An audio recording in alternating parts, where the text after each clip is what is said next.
Around the World in 80 Days, by Jules Verne, Chapter 21, in which the master of the Tankadere runs great risk of losing a reward of £200.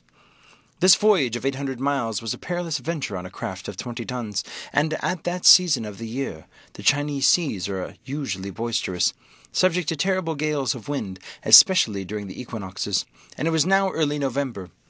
It would clearly have been to the master's advantage to carry his passengers to Yokohama, since he was paid a certain sum per day, but he would have been rash to attempt such a voyage, and it was imprudent to even attempt to reach Shanghai. But John Bunsby believed in the Tankadere, which rode on the waves like a seagull, and perhaps he was not wrong. Late in the day they passed through the capricious channels of the Hong Kong, and the Tankadere, impelled by favourable winds, conducted herself admirably. "I do not need, pilot," said Phileas Fogg when they got into the open sea, "to advise you to use all possible speed." "Trust me, your honour. We are carrying all the sail the wind will let us. The poles would add nothing, and are only used when we are going into port. It's your trade, not mine, pilot, and I confide in you." Phileas Fogg, with body erect and legs wide apart, standing like a sailor, gazed without staggering at the swelling waters. The young woman, who was seated aft, was profoundly affected as she looked out upon the ocean, darkening now with the twilight, on which she had ventured in so frail a vessel. Above her head rustled the white sails, which seemed like great white wings. The boat, carried forward by the wind, seemed to be flying in the air. Night came. The moon was entering her first quarter, and her insufficient light would soon die out on the midst of the horizon. Clouds were rising from the east, and had already overcast a part of the heavens. The pilot hung out his lights, which was very necessary in these seas crowded with vessels bound landward, for collisions are not uncommon occurrences, and at the speed she was going, the least shock would shatter the gallant little craft. Fix, seated in the bow, gave himself up to meditation. He kept apart from his fellow-travellers, knowing Mr. Fogg's taciturn tastes. Besides, he did not quite like to talk to the men whose favours he had accepted. He was thinking, too, of the future, and it seemed certain that Fogg would not stop at Yokohama, but at once take the boat for San Francisco, and as the vast extent of America would assure him impunity and safety. Fogg's plan appeared to him the simplest in the world. Instead of sailing directly from England to the United States, like a common villain, he had traversed 3/4 of the globe so as to gain the American continent more surely. And there, after throwing the police off his track, he would quietly enjoy himself with the fortune stolen from the bank. But, once in the United States, what should he do? Should he abandon this man? No, 100 times no. He had secured this extradition. He would not lose sight of him for an hour. It was his duty, and he would fulfill it to the end. At all events, there was one thing to be thankful for. Passepartout was not with his master. And it was above all important, after the confidences Fix had imparted to him, that the servant should never have speech with his master. Phileas Fogg was also thinking of Passepartout, who had so strangely disappeared.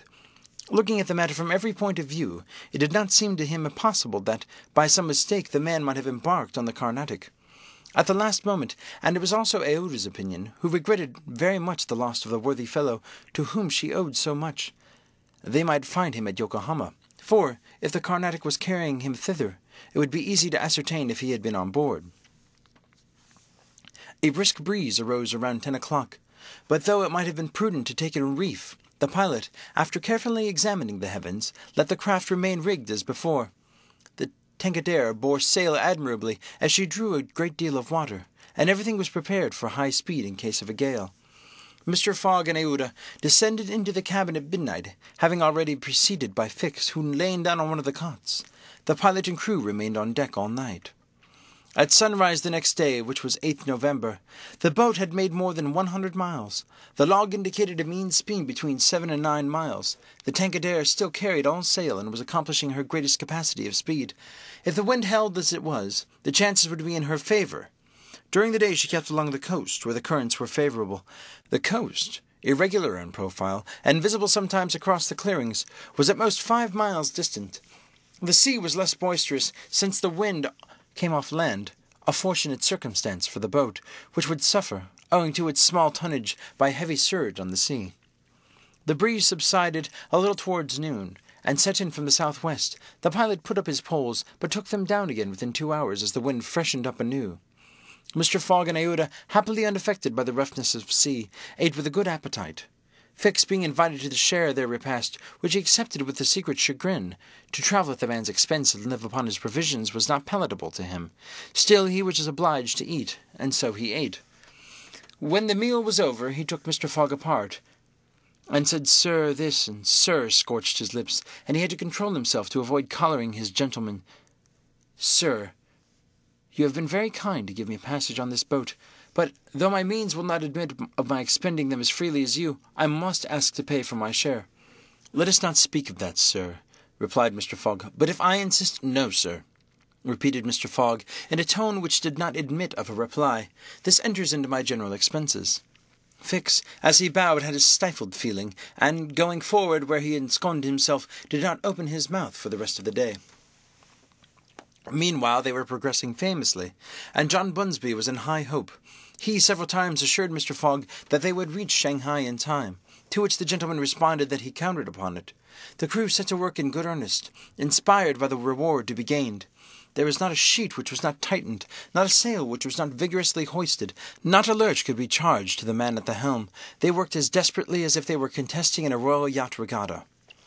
By evening, the logs showed that 220 miles had been accomplished from Hong Kong, and Mr. Fogg may hope that he would be able to reach Yokohama without recording any delay in his journal, in which case the many misadventures which had overtaken him since he left London would not seriously affect his journey.